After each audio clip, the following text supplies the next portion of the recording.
Hello everybody, and we are back after half term, ready for a new episode of How's the Shared Living podcast, episode 7 in season 6. We're back again for another week, bringing you the latest news, views and insights from the rented shared living sectors. So if you work in and around the PBSA, BTR, co-living, university accommodation, HMO and rented later living sectors, you are in the right place.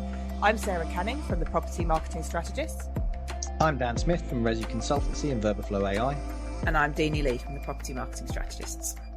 So let's hear from our headline sponsor, My Student Halls. Housed is sponsored by Spotlight Boost on mystudenthalls.com. Use Spotlight Boost to stand out in search results and drive more leads to your properties. Thank you so much to Dan and the team from My Student Halls, who are our headline sponsor once again. They are such a key part of the student accommodation marketing cycle and are great partners to us at Housed. So make sure you get in touch with My Student Halls to advertise all of your student accommodation this year. And a huge thank you to Wash Station, Utopia and Howden. More from them later on. Now, we've got a lot to catch up on. We had a break last week because of half term, but the week before half term was action packed. So coming up, we'll be reporting back from various different events around the sector and so much more. So first of all, Deanie, I think you were the busiest of the three of us the week before half term. You attended a roundtable which was entitled, How Can Fresh Thinking Unlock Viability? I'm sure it was super interesting because it's literally the conversation that we have most weeks on the podcast. So I think we're really keen to hear, what the attendees at the Sheppard Robson and Ord News roundtable had to say, really. What were the key discussion points, Deanie? Yeah, it was a really great session, and a big thank you to Sheppard Robson and Ord for inviting me. It was a big roundtable. We had a lot of people from all around the sectors, from investors, developers, universities, operators, and architects, obviously. So it was a really good, broad mix of people working in both kind of on-campus university accommodation and private PBSA accommodation. And it was obviously a really open discussion about kind of how we can get that fresh thinking and unlock that viability and make affordability. As you can imagine, the big discussions were around affordability. What can we do? What the challenges are there? There was a really long discussion around commuter students. Kept popping up time and time again. And I do worry that there is a risk around commuter students they're absolutely right. We should be making it easy for commuter students to go about their day, engage with the university and make that comfortable. But there is a real risk for accommodation providers and students that if universities go down that route too far, we end up just making it a thing that you commute. And I think that was something that kind of I raised in the session, is that we really need to be massively careful around this, because we are going to change a approach to how you go and study and ingrain it that actually you don't need to go away and study. And I think aside from the commercial aspects of PBSA, I think that's a real shame for students that they don't have that opportunity. Was there any discussion around how to, compromise? Were there any solutions offered for people that want to commute sometimes, be on campus sometimes, or have that flexibility? Absolutely. We had a lot of conversations around flexibility, and there is definitely a more open conversation, I think, around that table around flexibility and what the options are around how we can make that happen, and that it shouldn't just be fixed structures. Obviously, we also discussed the challenges around that and how you achieve that and still get the right returns and get investors comfortable with what they're going to get. But yes, there was absolutely lots of conversations around opportunities to make flexible accommodation for students. The other discussion that I think was really good for me to hear is that I wasn't the only voice in the room talking about twin rooms. There was lots of people saying, actually, twin rooms are viable. We really need to reconsider it. We also had the discussion around actually how we make them attractive to people to share. And I think that is where we need to look at privacy. We need to look at interesting models that you get a sense of your own place, but you can share. So that was a real shift in conversation, because I know, Sarah, we've been talking about twin rooms for a number of years, and we just get hit back, or we have been hit back over the years, but it's not possible, it's not viable, it's not what students want. Whereas I think that conversation is beginning to change, definitely more from the university side, but I think that investors and private operators are starting to think, actually, I need to do something else on this. I was just about to say that. I think that, universities, we know that they're happy for They're happy for twins a lot of the time in terms of, trying to take nominations agreements or offering twins themselves. It does throw up headaches, twins, of course, the roommate matching and making sure, there's no operational difficulties off the back of that. I'm starting to see, I know we covered this a little while ago in one of our, probably about 5 episodes ago, but I'm starting to see a few operators just, struggling with occupancy in certain locations think, why don't we just give it a go? And I don't think there is that much to lose to be able to do it. Firstly, you don't necessarily have to commit until relatively late on. It's reasonably easy to pull twins together out of some kind of studio if you're retrofitting, and I don't think that is a huge issue to sell it off plan and then later on work out if there really is the demand for it, hoping that late demand isn't what you have to rely on, but you should get an idea of whether the twins, people are actually biting and they're even inquiring about the twins. But yeah, Deanie, do you actually think that there are some investors that are starting to think, for any new developments or for any, for retrofitting, that this is something that would be attractive and viable? What was the mood in the room? The mood in the room, I think, around the investor issues is the challenge for investors is the unknowns, and this is the problem. And as I always talk about, someone's got to be brave, and no one really wants to be brave. And investors find it difficult to be brave because they need to have some confidence something's going to work. So I think this is still the biggest challenge we've got around innovation, is that matching up of a investor that's willing to take a risk on something that's been researched as far as it can, but you've still got to build something and try something and give it a go. And maybe that's where universities have a role to play because they've got more ability to be able to do that. But I think the view from investors is very much around that there's a lot of unknowns going on in the marketplace at the moment, which makes it difficult to invest, which then impacts affordability, impacts innovation, impacts us progressing going forward, which is where my concern is that actually that pushes everyone else to go down the commuter route and make commuters happy, and therefore we make that what's we'll do to go away and study at university. And just back on the commuter students piece, I know, again, we've talked about this before quite a lot in terms of the facilities on campus that would be great for them, sort of co-working space or whatever that might look like. In terms of the flexibility, did anyone mention anything that wouldn't have an impact on revenue? Because at the moment, the frustration that I have is that I'm trying to push this flexibility model onto certain clients and say, look, it is time to really offer semesters at the very least from the get-go, but maybe start thinking about what that would look like from a commuter student point of view. Do we end up doing, weeknights, etc.? How do you make money there? Was there anyone talking about the viability of that flexibility? Because it is a struggle to get that off the ground without a hit to revenue. And that's what I think everyone is concerned about. I think people would offer it because it's what students want. It's what, not everyone, but it's what a lot of students say that they want. So was there any conversation around how do you stop the revenue leakage but still offer flexibility? Can I just step in just before Deanie answers, because I think there's a caveat probably to what you're saying, Dan, is regarding commuting students, I don't think the admissions departments of universities care, I don't know if that's the right word, or are aware of the commercial implications sometimes on what of the knock-on effects on accommodation, because the admissions department, their job is to fill courses, and whether it's commuting students or whether it's not commuting students, they don't mind. They're filling courses and that's their job to do. So I think without that overall strategic approach from a university, with that level of understanding about that commuting students spend less money on a campus, then I don't know that at university level is enough of a factor, unless someone at the very top is noticing that the increase in commuting students means less students in accommodation. Oh, that's what I was going to say. There's a lot of silos there where there's no, I've seen that before firsthand, where there isn't much joined up thinking between admissions and accommodation and what that means when you have more commuter students. You're like, yeah, cool, go for it, fill it. We'll just do postgrads. That's not a problem.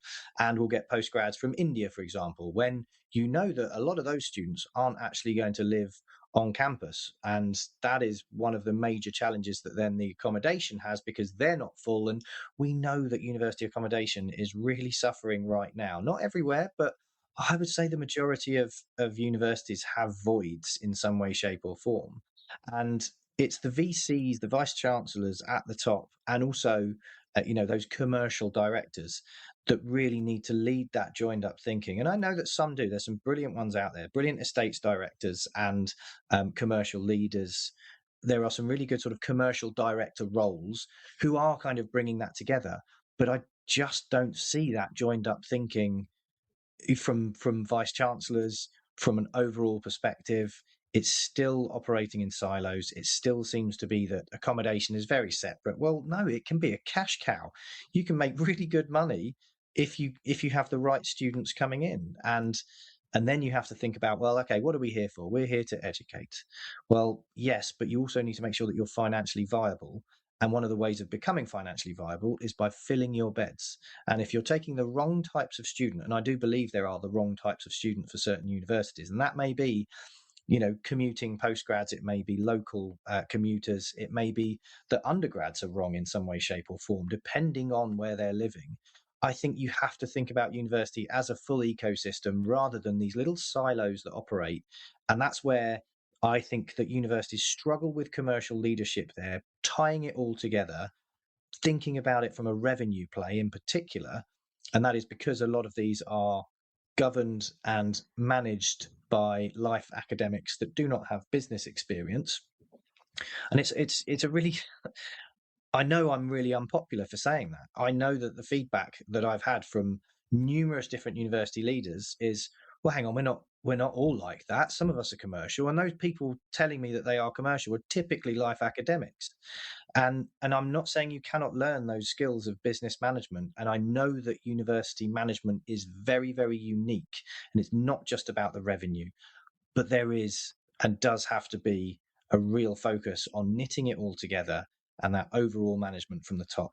And I just don't think that we're prepped for that. Making universities more commercial, one of the ways of doing that is by focusing on what that accommodation can offer and how you can improve the occupancy and the revenue across the board.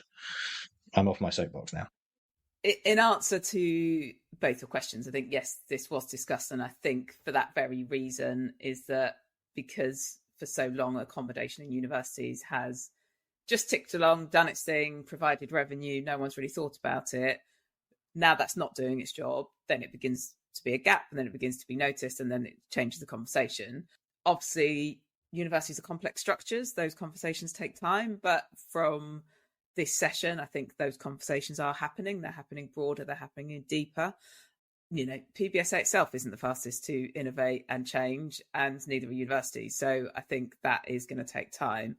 In answer to the flexibility question, yes, I think there was solutions and there was discussions around how we can help that. But again, that's all coming from universities. And I guess that's the test bed for private operators, because I think it needs to be private operators. And maybe that is something where twin rooms does add value, that actually if you can get a twin room that you're only going to sleep in 3 or 4 nights a week and it's 50% or, cheaper than it would be for a room on your own, you can still probably commute home a couple of times a week and still go there. There's lots of different ways that twin rooms might be able to work to that point that aids that flexibility. So it was a really good discussion. I think, it's a Chatham House rule, so it was a really open discussion. We were able to discuss a lot of things. I think the other things that we talked about was apprenticeship growth. And I think this is something that is still not talked about enough and considered enough in strategy. And again, we need a voice to lobby government to talk about how we incorporate apprentices as part of the student cohort, not part of the working professional cohort, which they are seen as now. And I think that needs to shift and change, because I think the way that people are going away to study is changing, which means the way they're going to live is changing. And I think as a sector, we need to move with that, and it's not going to come back. So we do need to innovate, and we need to take risks and be brave. And that's difficult for everyone, but that's the only way probably that we're going to drive the sector forward and make the sector continue to be a success. And I think this is a bit of a cursory tale really for BTR and co-living operators and potentially HMO landlords as well, is that rise of the commuter student means that there will be less students feeling connected to that city. So that graduate retention in that city will be impacted as well, and you might start to see the kind of the populations in the suburbs and more rural areas kind of growing, if as it were, because people aren't going to be moving to the big cities. If they're not there for university, it's unlikely that they're going to feel that connection, and those kind of graduate cities might be impacted as well, which is one of the topics that we're going to be discussing at UK Reef in one of our panels, which I think will be super interesting. We're now going to hear from one of our sponsors. This episode is brought to you by Utopia, the smart building platform that helps real estate owners protect the value of their assets. From ESG compliance to energy efficiency and resident engagement, Utopia turns real-time data into action, making buildings better for people, planet and profit. If you're in asset management or operations and care about performance, Utopia is your essential partner. Find out more at utopia.co.uk. That's utopi.co.uk. Thank you, Utopia. And I thought now was a good moment to discuss the fantastic white paper that they produced last week, and the AI influence in real estate. Are we moving to the dark side? If you haven't already downloaded it from the Utopia website, we highly recommend you do. But in short, it covers some positives for the sector and also some dark sides, with the overall message that AI should not replace trust, it should strengthen it. And the winners in shared living will be those who combine data maturity with ethical oversight, use AI to enhance human judgment, not bypass it, and build systems that are transparent, explainable, and genuinely useful, but not without checks and balances, as we discussed. So the main question really was, are we building smarter communities or just accelerating complexity? I'm sure, Dan, you've certainly read it and digested it. Would you recommend it to the audience as a good read? Absolutely, yes. I mean, typically anything Utopia put out there is generally worth reading, in part because of the ridiculous amounts of data points that they have as to how residents and students live. So it's always worth reading whatever white papers or info they put out there. In terms of obviously their focus is going to be on sustainability and building management and how to pull the best out of that. And they've got Utopia AI, which is a fairly new service for them, but it's just automating a lot of the processes and data management, which is the right approach for them. Now, I think, there was a bit of focus through the report that you have to kind of get your data in order and then you can implement AI. I don't necessarily subscribe to that, because AI can sort a lot of the data as it goes. So, and what we find at Verberflow is that there's a lot of sort of, hand wringing and feet dragging, because everyone's like, look, we just need our system sorted. We just need our data sorted. And, can we get that all done and then come back to us in 6 months, 9 months, 10, whatever. And actually you can just start doing a lot of this stuff now. Not just from a Verberflow and a communications and CRM perspective, but from all of the sustainability data, collecting all of that and what you then do with it. This is just about automation. So yes, get your data lake sorted, make sure that you've got all of that ready to go. But at the same time, if it's not complete, you can do these things as you go. I think there's a lot of building the plane while flying that has to happen when it comes to AI in particular. So, and the sort of second point that I really pulled out was, it leans into what we're saying at Verberflow, which is there is always going to be a human element to living experiences. Now, you could potentially create an operator from scratch that has zero human interaction at all. Everything is automated, from the booking journey and the website and the conversations that are had automatically with an AI agent, to the way that your rent is collected, any, management issues or maintenance issues as you go. That could all be done now.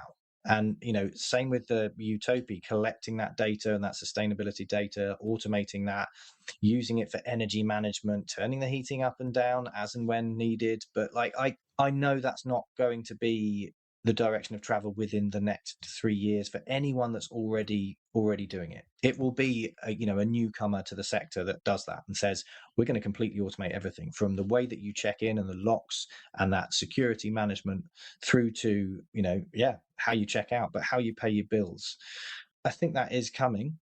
But right now, I think the focus is going to be primarily on the fact that you still have to have that real human interaction, that connection, and that community. It's just that what a lot of AI is doing is reducing that workload of anyone that is doing manual tasks, administrative tasks, and responding. Like, you don't need to respond to anyone to say, yeah, your cancellation policy is X, or you can't bring pets, or whatever it might be. None of that needs to happen. You shouldn't have your general management or your sales team doing that. They should be focusing on high value tasks. And I think that's where we're moving to.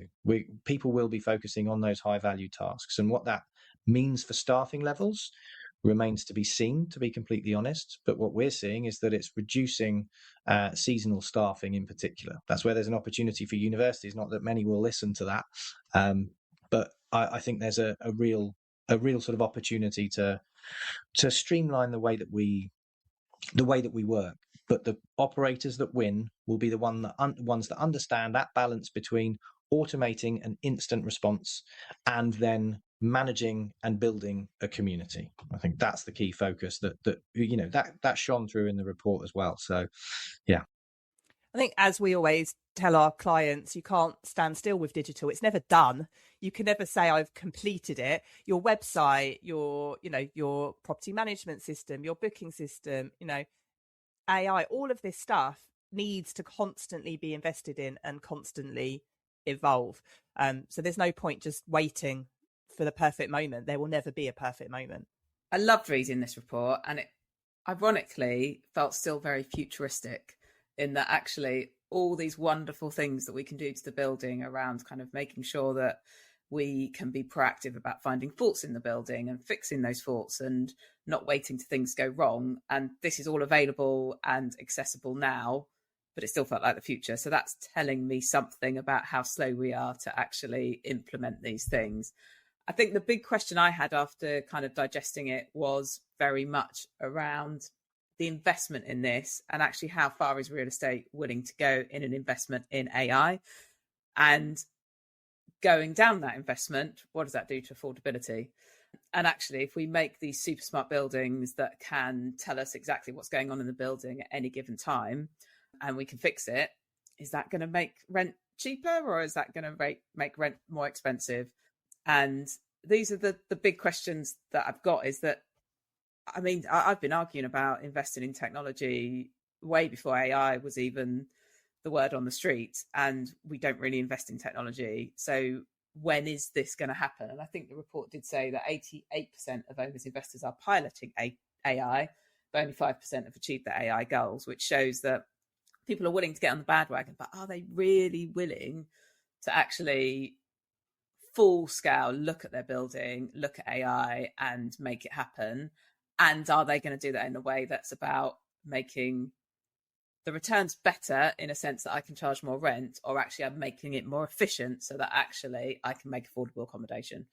Exactly that. So that's it's such a valid point, and I think this is the evolution of AI. Now there is loads of things that you could be doing as an investor, trialing AI, and as an operator, a supplier. There's a huge amount more to it. But from my experience, from what we've seen, is that it started off the way that we were selling this in was, hey, we've got AI. We know you're all asking about it. This is what it looks like for sales, marketing, ops, and running your property. But we are going to move away from AI now, and we are going to hear from one of our sponsors. Washstation proudly sponsor this episode of Housed. We provide best-in-class laundry solutions that complement your buildings. Washstation. Smart, green, clean. Washstation is a leader in managed laundry services. It uses smart technology to deliver reliable, efficient laundry solutions that put customers first. Thank you so much for sponsoring the podcast. It feels like quite a long time ago, but I wanted to just say a few words about the QX event that was the week before last, that was sponsored by PBSA News, Yardi and Prefect Controls at the Shard. I really like the events that the team there put on. It's an evening event which doesn't impact your day. There is some networking, but also a really great panel discussion. And this time they changed up the format a little bit and had a keynote speaker to open proceedings.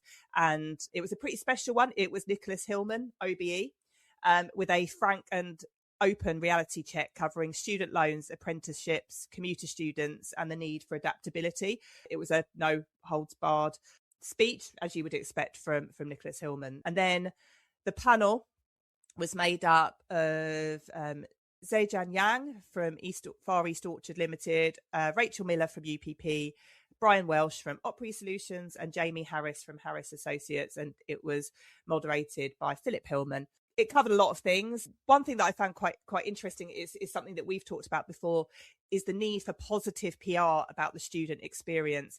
And I feel like all of our audience can contribute to this in some way, shape or form. There's so much negativity, whether it's about the cost of accommodation or about student loans or about affordability. And, you know, most of our audience here are in the kind of a great opportunity where they have residents within their circle, and there's some really, really great stories that I think that they should be getting on with their media communications PR teams to get out there. So that was one thing which I completely agree on, and bearing in mind everything that we talked about in the first segment about commuter students and viability and affordability, that feels even more relevant to talk about now.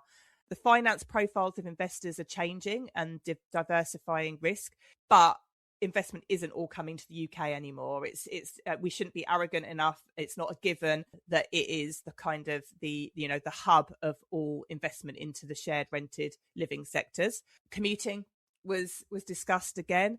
Renters' Rights Act was discussed, but I think I would argue that this is the case as well, that I'm not sure that the students this year are even going to notice the Renters' Rights Act policy changes. It might just be that it's a T and C in their rental agreement, and we all know probably that they're not reading the existing rental agreement. So why would they be reading rental agreements unless it's pointed out to them? Obviously, that's a little bit different in HMOs. They need to, but actually the landlords and the letting agents need to point certain things out. So it might not be the big thing that everybody expected it to be. And I think one thing that I also agree with is PBSA has failed to create an alternative to HMOs. So if there is any fallout from the Renters' Rights Act, it won't necessarily convert into a positive outcome for PBSA. Students aren't automatically going to suddenly live in PBSA when the product and the price is completely different to HMOs. And really the kind of the lasting, I guess, note, maybe not a positive one, but a reality is that last year maybe took people by surprise in how hard, particularly the PBSA sector was, but did that kind of send shockwaves and solidify the need to work harder this year for bookings, so not to be caught out again. I know, Dan, that there's some data that you want to talk about, but I think we're going to have to push that into next week. But let's come back to that situation is, let's as a sector not be surprised again. So yeah, thank you to QX for inviting me. Hopefully Deanie and Dan will get the opportunity to go to one of those events in the near future as well. Really, really great event and lots of great insight, as you've heard. I've been to one of those events before, but quite a long time ago, and I did get major FOMO from all of the text coming through. So one interesting thing that I've seen over the course of the last week or two is, so Nicholas Hillman, obviously founder of Higher Education Policy Institute, I saw an LBC News clip the other day where it called him the architect of student loans, as having been a Tory advisor. Make of that what you will. Was there much mention about the student loans crisis or anything like that, Sarah?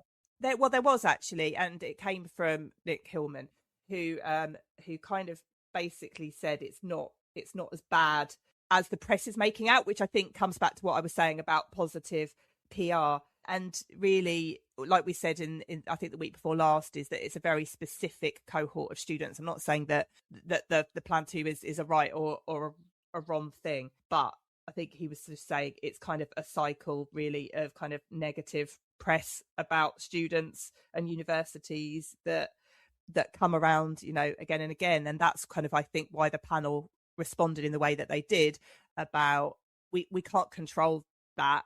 But we have, it's in our gift, it's in our control to turn some of these stories around, and that there is. And again, about commuting students, I don't really think anybody is giving anyone a reason to believe that living on campus or in your university city is an amazing experience.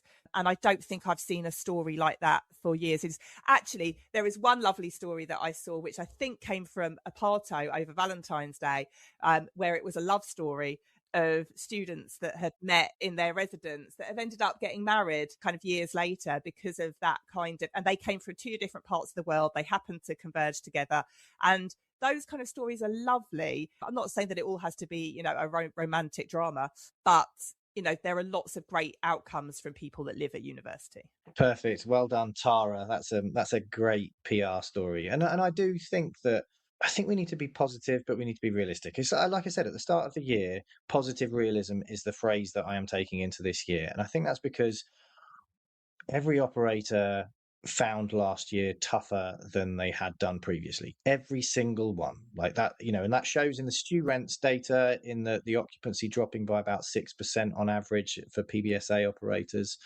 and the general feedback that we all get day to day doing our jobs as consultants and prop tech salespeople. And I would like to, and I think it also comes back to the agents as well.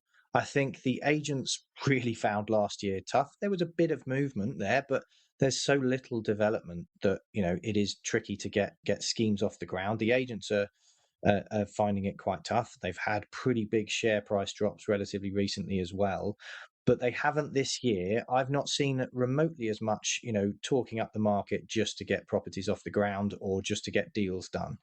And I do think this is positive realism coming through into the way that we operate on a day-to-day level, the way that we talk about the markets. Not even agents are sitting there saying, oh yeah, buy and build in Nottingham because it's the perfect place to fill and you'll get to 100% occupancy and hit all your revenue targets. There is much more realism in the market. And this is where it's down to operators to really say, yeah, look, let's absolutely nail this. Let's make sure that we have every single property running full tilt, getting it to as close to 100% as we can. I always prefer occupancy over revenue. And I think that is where the best operators will be able to stand out and be able to offer that positive news story. So yeah, I do think there is going to be more positive realism this year, and it's good to see that coming through in the QX event as well. But I do think, to Sarah's point, is that we still need to work together as a sector and talk about these stories, talk about these positives. It's not going to change with single lone voices. It needs to be, and I think we need to shout it loud, because I think it is a terrible state of affairs if we have whole generations that don't get that step into independence to go away and study, because that's the first point that you go and do that. And we're very close to that just being the norm. And that's what people are doing. And the only way that's going to change is if we work together and change that conversation and solve the affordability issue. It's not going to just be, people aren't going to actually get money just by us saying you should go, but we do need to change it. And it shouldn't be the reserve of the elite and the affluent few that parents can support them to do it. Well, this is all about, the whole thing is just about value. It's not just about affordability. Like, we're not just saying, we need those disadvantaged students to be able to go to university and everyone should be able to get a room for under 100 quid a week or whatever it might be. Like, this is about value. Are you getting value from going to university? Well, given the media coverage and the state of affairs right now, I think a lot of people would question that. Totally understand why. What's the most sensationalist way of approaching it? It's to say no one's getting value for money from university. And then the same from an accommodation standpoint. How do you show value in a room in London that is £700 a week? I mean, a certain level would probably see that as good value. Like, if you are very affluent, like you said, Sarah, you would see that as value. I don't know, 700 quid a week, I'm not sure. But I think it's all about perspective. It's all subjective in terms of the value overall. We have to find that balance. And I find this tricky as well, because, we're the ones talking about this. We're, flag bearers for PBSA, for higher education, and for the other sectors too. And I think that all too often it is easier to talk about the challenges and the issues. I think that we probably need to find that balance. And I, in particular, need to find that balance with talking about the challenges, but also then offering those solutions. I think and the difficulty is that those solutions seem to be in the sort of too hard bucket right now for a lot of people to kind of deal with. From a university value perspective, universities dealing with AI and the graduate outcomes, the student loans crisis for anyone on plan 2, and how expensive that is as a long-term graduate tax that's dragging people down and might then have an impact on the rental sector. And then the viability and affordability and value within student housing and what that looks like. It's just finding that balance. That's something we have to get better at. Perfect. And with that, let's hear from one of our sponsors. Howden is the 5th largest employee-owned business in the UK and one of the largest insurance groups globally. With over 60 years' experience, Howden's specialist education division delivers tailored insurance, risk management and wellbeing solutions for the education sector.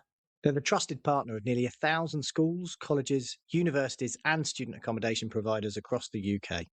Howden helps owners and operators protect what matters most, and so they are the perfect sponsors for Housed. Thank you for coming on board for season 6. So thank you very much for Howden Insurance for coming on board as one of our sponsors. They are fundamental in the life cycle of providing insurance to student accommodation across the UK. So make sure you get in touch with them with all of your insurance needs. Now, our last segment of today is another event that Deanie was involved in that I watched avidly. It was a roundtable webinar hosted by Urban Living News on inclusive or not inclusive bills.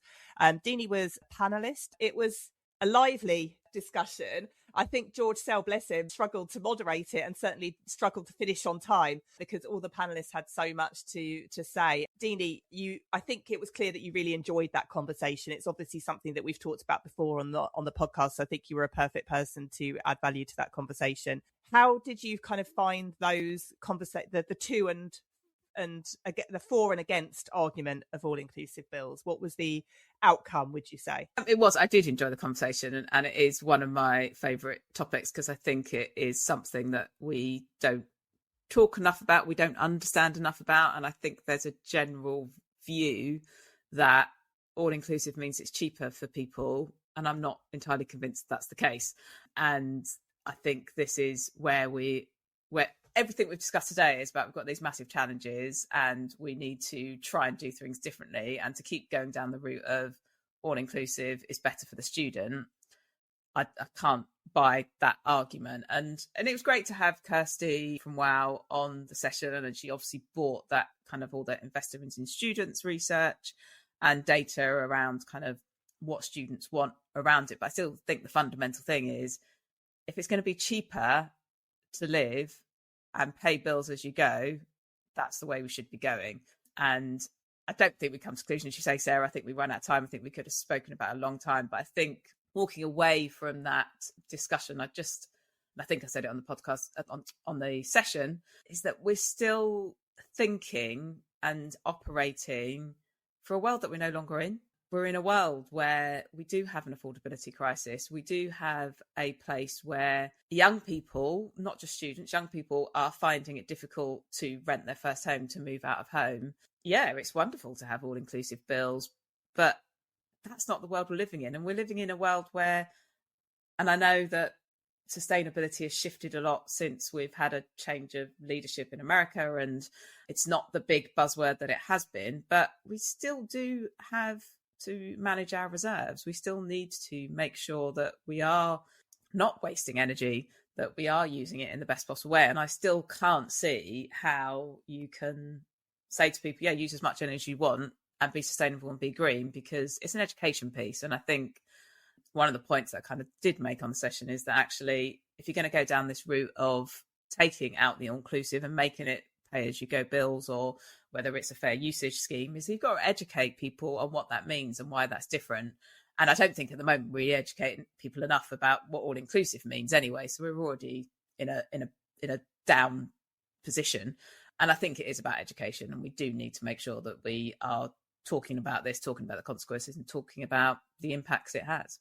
I talked about this about 2 weeks ago with Jamie, who is founder and CEO of Code Student Accommodation. So Code are primarily Midlands based. They've got properties in Coventry and Leicester and various other places too. And they have meters in each room, and they are able to offer and do offer separated energy. And so, your electricity can be separate to your rent and you pay for what you use.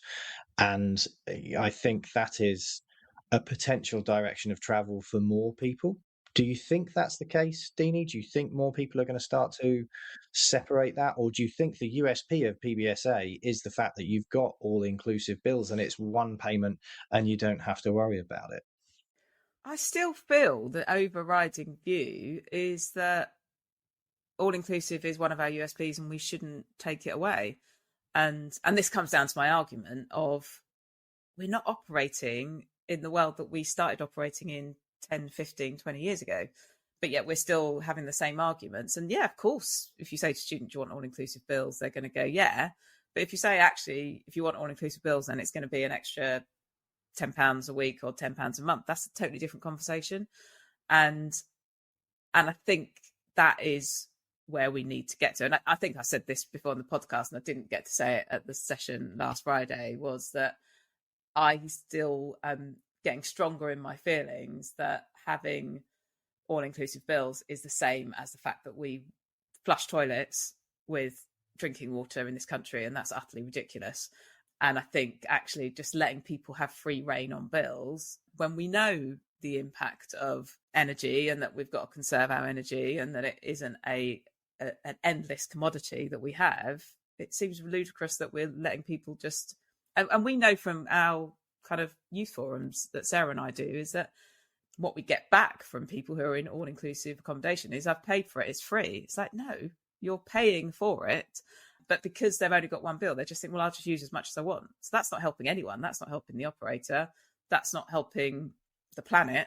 And it's not helping students because it's just upping bills if you're using more of it. I think we do know anecdotally from kind of the conversations that we have with suppliers and clients as well, is there are some that are starting to plan ahead, and when they're developing buildings, they are building in the technology to be able to meter individually. I don't think it's clear whether they will activate that or not, but they will have the ability to do that. And it's also about future proofing, because we've talked before about, if PBSA isn't viable, what could it be in the future?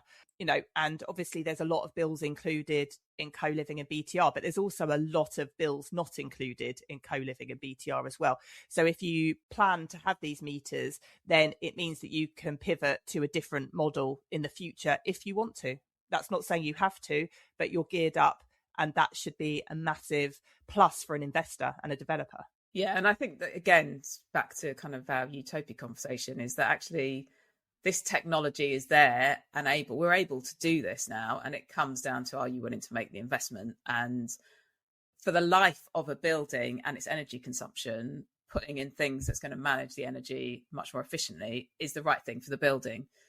If you've got a short-term investor that wants to take their money out, it's not going to get the ROI in the time that they want it. And I think this is, again, the challenge we have from a building perspective. All our buildings should have as much green technology in, as much energy management in, as much as it can be managed effectively as possible. That's because the building's going to be there for a long time. But again, it's about the return on investment for the investor. And I think, again, this is one of the challenges we have. And with that, I think it's a debate very much like the webinar that you were on, Deanie, that could go on and on all day. So we will pause it there because we will definitely come back to it. And it would be really, really great to hear feedback from our audience about what they think as well. So make sure that you stay in touch. And a big thank you to Tim, Stephen from Amber, and George Sell from Urban Living News for inviting me, because I did enjoy the conversation. So thank you. Perfect. That was a great episode. What a lot of news and events we had to catch up on. And we didn't actually get through all of the things that we were going to get through. So we will have a rollover episode next week, I think. Thank you so much for listening. And as I said, we will be back next week for more news, views and insight. We do appreciate all of your messages and feedback. Keep it coming. And of course, let us know what you want us to keep on discussing. And if you're feeling super kind to generous, we would love some more reviews. It really, really helps us with future sponsors, which enables us to keep bringing you our weekly episodes. So we will see you all again next week.